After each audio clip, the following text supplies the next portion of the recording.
Hello Taurus, Sun, Moon, Rising, and Venus signs. Kamusta kayo? Sana po'y nasa mabuti kayong kalagayan. Welcome back po sa Star Tarot.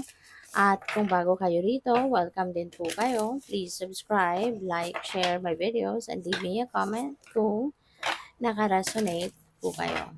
Thank you. So, tignan natin kung ano ang mga kaganapan para kay Taurus. We have, don't let pride get in your way. Alam mo kung bakit?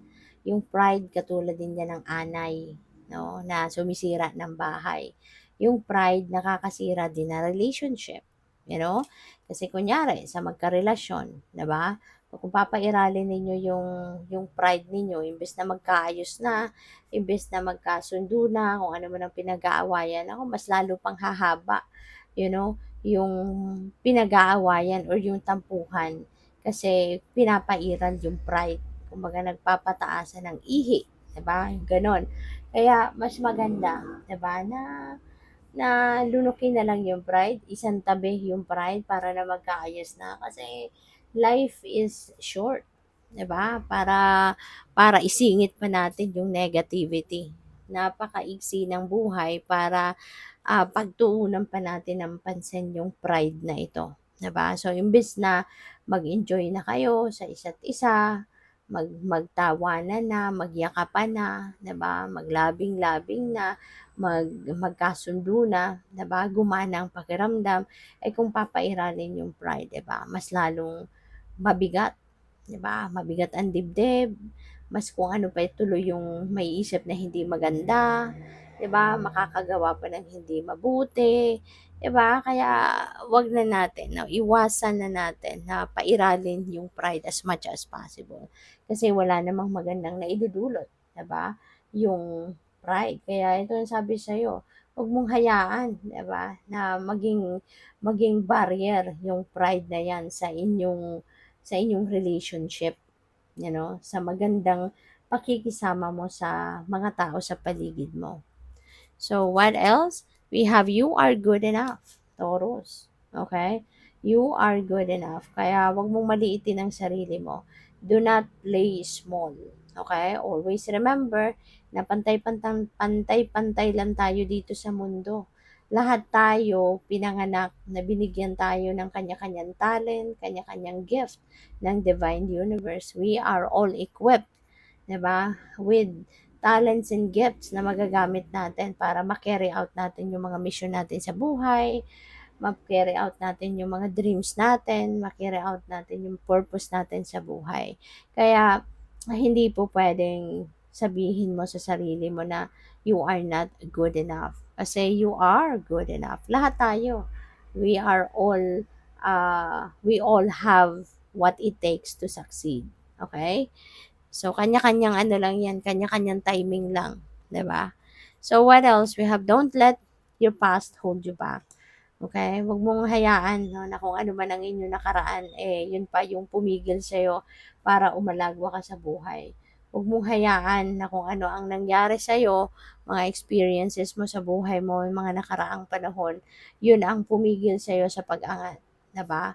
So, yung tapos na ay tapos na, leave that behind you. Wag mo nang payagan na pigilan ka pa ng inyong nakaraan sa ngayon, no? Kasi your past shouldn't have power over you anymore at this time. Okay? Kalimutan mo na yon. That's already in the past. That's already behind you. Focus ka na sa kung ano ang meron ngayon, ano na yung buhay na meron ka sa ngayon. Okay? Ang mga lessons, ang mga wisdom na napulot mo from your experiences in the past, yun ang bitbitin mo, yun ang gamitin mo, i-apply mo yung mga natutunan mo sa past mo, sa buhay-buhay mo sa ngayon para na makasiguro ka na mas maganda, mas masaya, mas mabuti ang mga magaganap sa buhay mo this time. So, maraming salamat for subscribing. And if you haven't subscribed yet, subscribe na kayo. And also, maraming salamat din for not skipping the ads. Malaking bagay yan sa akin. And also, please click the join button sa baba ng video kung gusto ninyo na mag-join kayo sa membership. Okay? Salamat po. So, what else? We have resurrection. Ayan. So, this is very beautiful. It's about time na. for you to rise up. Diba? Panahon na para bumangon, panahon na para magsimula kayo ng bagong buhay, 'di ba? Magsimula kayo ng bagong chapter sa buhay mo sa ngayon.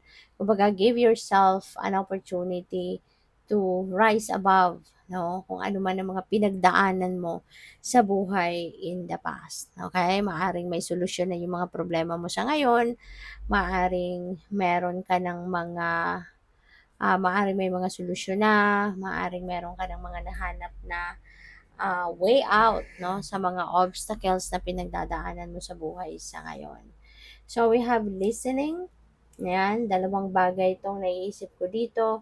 Maaari na this is listening to someone else. Diba? Kasi baka mamaya, lagi lang ikaw ang naririnig. Baka mamaya ikaw lang yung laging nagsasalita at ikaw ang laging pinapakinggan. Maaari na ngayon you're also being advised to listen. Importante din for you to listen to what other people has to say kasi baka, 'di ba? Meron din silang mga importanteng sasabihin sa iyo. Maaring meron din silang gustong iparating sa iyo na kung ano man, 'di ba? About din sa kanila, about din sa buhay nila, about sa buhay niya, kung sino man 'yan, 'di ba? So, matuto din tayong makinig sa sasabihin ng iba. Okay? And also, this could be a message para sa'yo na it's also important to listen to your intuition at all times. Kasi yung intuition natin, divine guidance yan. Always remember that.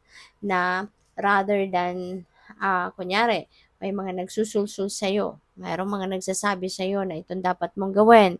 Ito yung dapat mong sabihin. Ito yung dapat na path na tahakin mo sa buhay. Yung bang parang may nagdidiktat sa'yo. So, imbes na makinig ka sa mga ganyan, mas pakinggan mo yung gabay sa'yo ng universe. No? Pakinggan mo yung inyong intuition because that is what's going to lead you towards the right direction. Diba? Kasi hindi ka hahayaan ng universe na mapunta sa isang sitwasyon na hindi makakabuti para sa'yo. Okay? So, what else? We have vision. Ayan. So, um, feeling ko dito meron kayong vision na maaring isa sa katuparan mo sa ngayon. Maaring you're going to start taking action towards realization of that vision. So, good for you and good luck. So, we have healing. Wow. So, this is really beautiful. Isang bagay na to, no, na magli-lead sa'yo para makapagsimula ka na ng bagong buhay. Maaaring eto na yung dahilan, no, or isang paraan para na makausad ka na sa buhay at makapagsimula ka na ng bagong buhay, bagong chapter sa buhay mo. At maaaring ano yan, related yan dito. So, don't let your past hold you back. 'Di ba? Ngayong maghi-heal ka na, maghihilom na ang puso mo from whatever happened in the past. So, maaaring ito na yung magiging daan para ma-erase na, kumbaga, no? Kung ano man ito, no? Na mga bagay na to na magho-hold back sa'yo. Alright? O na nagho-hold back sa'yo, maaaring sa ngayon tatanggalin mo na yan, no? So, good luck sa'yo. Thank you for watching. Love and light. Namaste.